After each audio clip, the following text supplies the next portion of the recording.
وعشان احنا كلنا ذوقنا مختلف عن بعض، فهتلاقي ان في حد بيحب انه يسمع الاغنيه بس بصوت قوي، زي مثلا مين؟ شيماء الهلالي. في كلامك قاسي ولا تعرف حنية، بتكون غلطان وتجيب اللوم والحق عليا. او امال ماهر اللي هي اصلا لما طلعت كانوا بيشبهوها احيانا بام كلثوم. ومن يوم هيجي مليان جرح وألم، هتدور الدايرة بينا وهندفع التمن.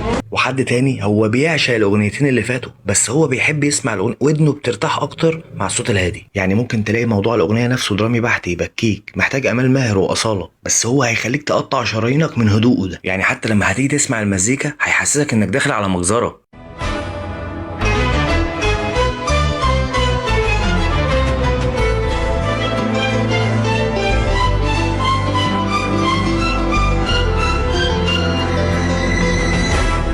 ام كلثوم داخله تغني، بس يقول لك لا، انا هسمعها لك من طبقه توجعك اكتر. كان يا مكان احلم بضفاير قلبه، بس ذنبها ايه لو قلبها طاير حب وحس. كان يا مكان. هو احنا كده مختلفين عن بعض كلنا، بس انا وانا بعمل السكريبت بتاع الفيديو ده اكتشفت ان في طبقه عندنا في مصر، ولا بلاش اكتشفت، دي هي طبقه تسعيناتي من اللي قلبك يحبها بقى. مش انتوا عجبكم الفيديو بتاع ياسر عبد الرحمن اللي فات؟ طب دي كمان مزيكة ياسر عبد الرحمن.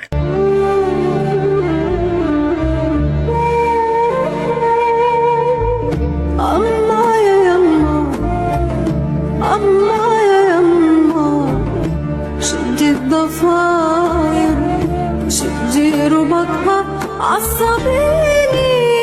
خلي بالك من كتر ما الاغنيه دي جامده انا مبقتش عارف ابدا بانهي كوبليه. لو قادرة يما تأيديها أيديها وأيديني. معلش روح اسمعها انت كامله، او تعالى اتفرج على الحلقه كامله عندي على اليوتيوب. بس قبل ما اقفل هقول للي ما يعرفش معلومه، دي حنان ماضي. حنان ماضي في التسعينات كانت متجوزه ياسر عبد الرحمن، فتخيل بقى حنان ماضي بتغني وياسر عبد الرحمن بيعزف، النتيجه هتطلع ايه؟ سهر